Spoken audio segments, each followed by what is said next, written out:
నమస్కారం. ఈరోజు మనం ఒక చాలా ఆసక్తికరమైన విషయం గురించి మాట్లాడుకోబోతున్నాం. మరణంపై యేసు చూపిన అధికారం గురించి. బైబిల్లో ఉన్న 3 పునరుత్థాన కథల ద్వారా ఈ అద్భుతమైన శక్తి ఎలా బయటపడిందో కలిసి తెలుసుకుందాం. ఇది మనందర్నీ ఎప్పటినుంచో తొలిచేస్తున్న ప్రశ్న కదా. జీవితంలో ఖచ్చితంగా జరిగేదేదైనా ఉందంటే అది మరణమే.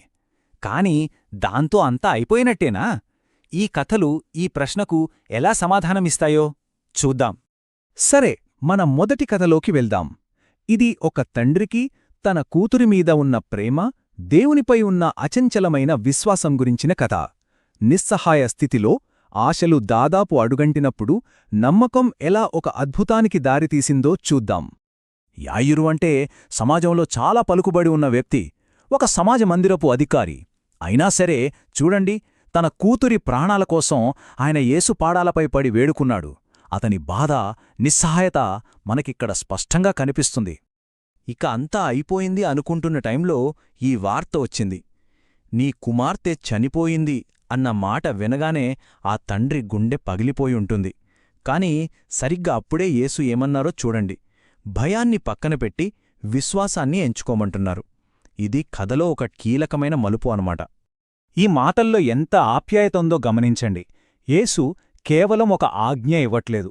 ఆయన వాడిన అరమేయిక్ పదాలకు అర్థం చిన్నారీ, లేవమ్మా అని. ఇదొక సున్నితమైన, ప్రేమతో కూడిన పిలుపు. కాని ఆ పిలుపుకున్న శక్తి ఆ అమ్మాయిని మరణం నుంచి తిరిగిలేపింది. ఇక ఫలితం వెంటనే వచ్చింది. ఒక్క క్షణం కూడా ఆలస్యం కాలేదు. పాప లేచి నడవడం చూసినప్పుడు ఆ గదిలో ఉన్నవాళ్ల ఆశ్చర్యానికైతే హద్దులే లేవనుకోండి. వాళ్ల కళ్ల ముందే అసాధ్యం సుసాధ్యమయ్యింది. సరే, ఇప్పుడు మన రెండో కథకి వద్దాం. ఇక్కడ ఫోకస్ నమ్మకం నుంచి కరుణ మీదికి షిఫ్ట్ అవుతోంది. ఇది ఎవరూ అడగకుండానే యేసు స్వయంగా చూపిన దయగురించిన కథ. ఒకసారి ఆ సీన్ ఊహించుకోండి. ఒక బహిరంగ శవయాత్ర. ఒక తల్లి తన ఒక్కగానొక్క కొడుకుని కోల్పోయింది.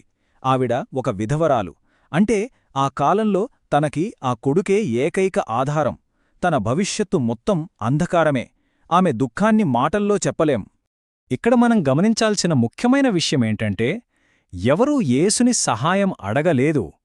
ఆయనే స్వయంగా ఆ తల్లి దుఃఖాన్ని చూసి చలించిపోయారు. ఆయన చర్యకు ప్రేరణ ఆమెపై ఆయనకు కలిగిన అపారమైన కరుణ మాత్రమే. ఈ ఆజ్ఞ బహిరంగంగా, స్పష్టంగా, చాలా అధికారికంగా ఇవ్వబడింది. ఇది శవపేటికను మోస్తున్నవాళ్లతో కాదు, డైరెక్ట్గా చనిపోయిన యువకుడితోనే చెప్పబడింది. ఇది మరణంపై ఆయనకున్న సంపూర్ణ అధికారాన్ని అందరి ముందు ప్రకటించినట్టుంది. ఆ తర్వాత ఏం జరిగిందంటే, ఆ యువకుడు లేచి కూర్చుని మాట్లాడతా మొదలుపెట్టాడు. ఇది చూసిన జనం కేవలం ఆశ్చర్యపోలేదు. వాళ్లలో ఒక రకమైన భయం, దైవభక్తి కలిగాయి. వెంటనే వాళ్లు దేవుని మహిమపరచడం ప్రారంభించారు. ఈ అద్భుతం ఆ సమాజంపై చాలా లోతైన ప్రభావాన్ని చూపింది.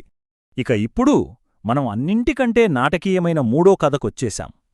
ఇది నిజంగా మరణంపై యేసు సాధించిన విజయానికి ఒక పరాకాష్ఠాని చెప్పొచ్చు. ఈ అద్భుతం ఎందుకంత స్పెషల్ అంటారా? ఎందుకంటే లాజరు చనిపోయి అప్పటికే 4 రోజులైంది. ఆ రోజుల్లో ఉన్న నమ్మకం ప్రకారం 3 రోజుల తర్వాత ఆత్మ శరీరాన్ని పూర్తిగా వదిలేస్తుంది. ఇక శరీరం కుళ్ళిపోవడం మొదలవుతుంది. అంటే లాజరును లేపడమంటే మరణాన్ని, కుళ్ళిపోవడాన్ని రెండిటినీ జయించడమన్నమాట. కాని ఎంత పెద్ద అద్భుతం చేసే ముందు యేసు ఏం చేశారో తెలుసా?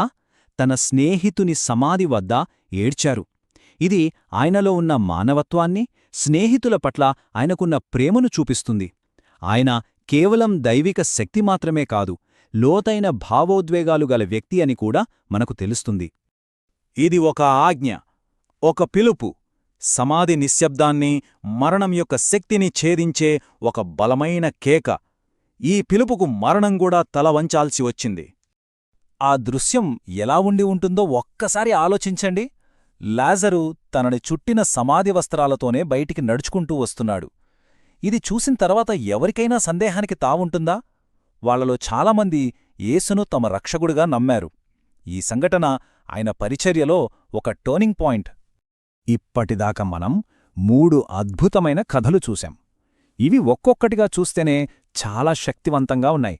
కాని మూడింటినీ కలిపి చూసినప్పుడు మనకొక పెద్ద చిత్రం, ఒక స్పష్టమైన క్రమం కనిపిస్తోంది. ఈ పట్టికలో ఒక ఆసక్తికరమైన క్రమాన్ని మనం గమనించవచ్చు. పరిస్థితి తీవ్రత ఎలా పెరిగిందో చూడండి. మొదట చనిపోవటానికి దగ్గర్లో ఉండటం, తర్వాత శవపేటికలో ఉండటం, చివరికి సమాధిలో 4 రోజులు ఉండటం. పరిస్థితి తీవ్రత పెరిగే కొద్దీ ప్రజల స్పందన కూడా మారింది. ఆశ్చర్యం నుంచి భయం మరియు దైవభక్తికి, ఆ తర్వాత లాజరు విషయంలో అది చాలామందిలో దృఢమైన విశ్వాసానికి దారితీసింది. అవును, ఈ 3 కథలు ఒకదానితో ఒకటి ముడిపడి ఉన్నాయి. ఒక ప్రైవేటు గదిలో చూపించిన అధికారం బహిరంగ ఊరేగింపు వద్దకు, అక్కడినుంచి చివరికి మరణానికి ప్రతీకైన సమాధి వద్దకే విస్తరించింది. ఇది మరణం యొక్క ప్రతి దశపైన ఆయనకు సంపూర్ణ అధికారముందని నిరూపిస్తోంది కదా. సో ఫైనల్గా ఈ ప్రశ్నతో ముగిద్దాం. ఈ 3 అద్భుత కథలు కేవలం ఎప్పుడో జరిగిపోయిన సంఘటనలేనా, లేక మరణంపై అంతిమ విజయం గురించి, నిరీక్షణ గురించి అవి మనకేదైనా లోతైన సత్యాన్ని తెలియజేస్తున్నాయా? దీని గురించి